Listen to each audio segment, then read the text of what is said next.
اچھا جی، آج ہم بچوں کے حوالے سے بات کریں گے اور اسپیسیفکلی بچوں کی ہیلتھ کے حوالے سے. آپ کو یاد ہوگا دیر واز اے ٹائم جب چکن پاکس بہت زیادہ ہوا کرتے تھے اور اب دوبارہ سے اس کی شکایت آنے لگی ہے. یہ مجھے بھی چکن پاکس بچپن میں ہو چکے ہوئے ہیں, ستی کو بھی ہو چکے ہوئے ہیں, اور ہم دونوں بہت اچھے طریقے سے جانتے ہیں کہ جب چکن پاکس ہوتے ہیں تو بچے کس اذیت کس کر میں مبتلا ہو جاتے ہیں. کیلامائن لوشن اس کے علاوہ کوئی حل نہیں ہے اس کا, سکون سے بخار بھی ہو جاتا ہے. تو آپ کو تو ایگزیکٹلی یاد بھی ہے کہ کون سا لوشن تھا, لیکن اور کیونکہ اس میں بچوں کو تب مجھے پتا تھا کہ آئسولیشن کیا ہوتی ہے, کیونکہ آپ کو بچہ دیکھیں تصویر میں بھی کتنی نفرت بھری نگاہ سے دیکھتا ہے. نہیں بچہ تو کیوٹ ہے, اتنی تکلیف, اتنا چھوٹا سا بچہ اتنی تکلیف میں مبتلا ہے. اور یہ دیکھیں کہ مجھے ابھی پتا چلا ہے کہ یہ ای پی آئی میں بھی نہیں ہے, لیکن یعنی کہ جو حفاظتی ٹیکوں کا جو پروگرام ہے, جو کورس ہوتا ہے, جو شروع سے لیکن پیدائش سے لے کے تقریباً 6 سے 8 سال تک بچوں کو لگائے جاتے ہیں, اس کے اندر یہ شامل نہیں ہے. تو علیحدہ سے اس کی ویکسینیشن ہوتی ہے 5 مہینے کے فرق سے. یہ میری معلومات میں آج اضافہ ہوا ہے. اور اگر آپ کو چکن پاکس ہوں تو پھر اس کے بعد آپ کو خود کو آئسولیشن میں رکھنا پڑتا ہے, ورنہ آپ سے چکن پاکس کسی اور کو بھی ہو سکتے ہیں. اگر آپ کی کسی سے نہیں بنتی تو آپ جا کے ان کو جھپکیاں بھی ڈال سکتے ہیں. مجھے لگتا ہے ستی نے ایسا کیا ہوگا. خیر, کیوں ایسا ہوتا ہے اور بچوں کو میں اس سے کیسے بچا سکتے ہیں, ہمارے ساتھ موجود ہیں doctor Fatima Amir, associate professor paediatric infectious disease, ہمارے ساتھ موجود ہے. السلام علیکم ڈاکٹر صاحبہ, ویلکم ٹو باخبر سویرا. ڈاکٹر صاحبہ, ہم نے تو کوشش کی, جو ہم جس طریقے سے گزرے ہیں تو ہم نے تو اپنا تھوڑا بہت ایکسپیرینس شیئر کرنے کی کوشش کی. یہ ہے کیا اور یہ ہوتے کیوں ہے چکن پاکس, اور ایک بار کیوں ہونا ضروری ہے؟ ہاں ہونا ضروری تو نہیں, ہم چاہتے ہیں کہ نہ ہو, اور کیونکہ یہ ویکسین پریونٹیبل ڈیزیزز میں سے ایک ہے.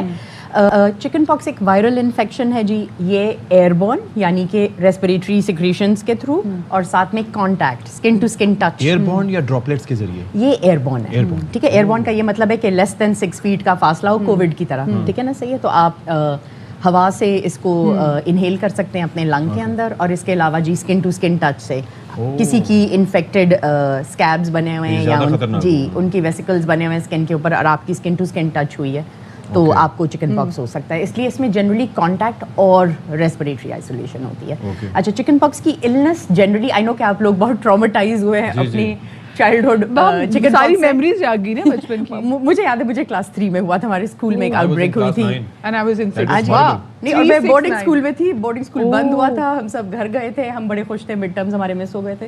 لیکن یہ کہ چکن پاکس بیسکلی ویکسین پریونٹیبل ہے, ای پی آئی کا حصہ ابھی نہیں ہے, اس لیے پرائیویٹ ایکسپینڈیچر, آپ نے اپنی پاکٹ میں سے پیسے دے کے اس کی ویکسینیشن کرانی ہوتی ہے. جنرلی ریکمینڈیڈ ہوتی ہے 1 سال کی عمر میں, اور پھر 18 مہینے کی عمر کے اندر ہم 2 ویکسینز کا ایک کورس کرواتے ہیں. 1 سال اور 18 مہینے, جی.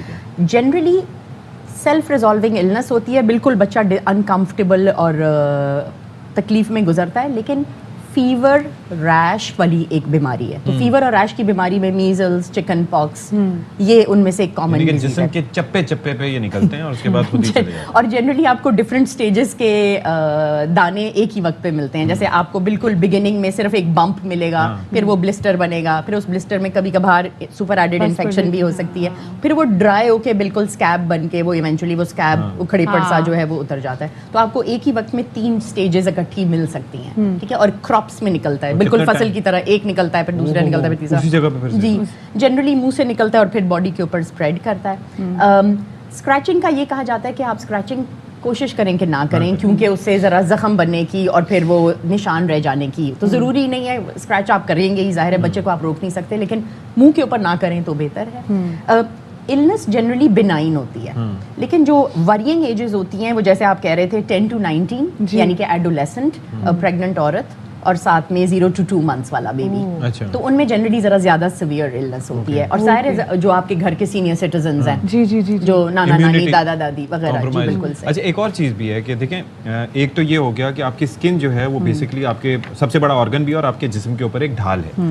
وہ جب ہٹتی ہے اور بلسٹرز کی وجہ سے وہ ایکسپوز ہوتی ہے, تو کیا کوئی سیکنڈری انفیکشن کا چانس ہوتا ہے کسی اور؟ بالکل ہوتا ہے, کیونکہ آپ کی جلد پہ کچھ جراثیم ہیں جو آرام سے رہ رہے ہیں, جب کمینسلز جسے آپ کہتے ہیں نا, کہ کرایہ دار بھی نہیں ہے, بس وہ رہ رہے ہیں آرام سے اور کچھ بھی آپ کو نہیں کر رہے, بالکل. اور ساتھ میں یہ کہ تھوڑی سی مائکرو ٹراما ہو, ابریژن ہو, کوئی لیژن ہو, تو انفیکشن کے چانسز ہوتے ہیں. ریممبر کہ ہر چکن پاکس سپر ایڈڈ انفیکشن کے ساتھ, ہماری زبان میں اس کو امپیکٹیجنائزیشن کہتے ہیں, کہ اندر اسٹرینز بھی ہوتی ہیں مختلف چکن پاکس کی, وائرس کی جیسے ہوتی ہے. چکن پاکس وائرس کی اسٹرینز ایز سچ نہیں ہوتی. چکن پاکس کی فیملی کے اندر بیسکلی میں بھول رہی ہوں, مگر یہ کہ چکن پاکس کی فیملی, یہ جو ابھی آپ آج کل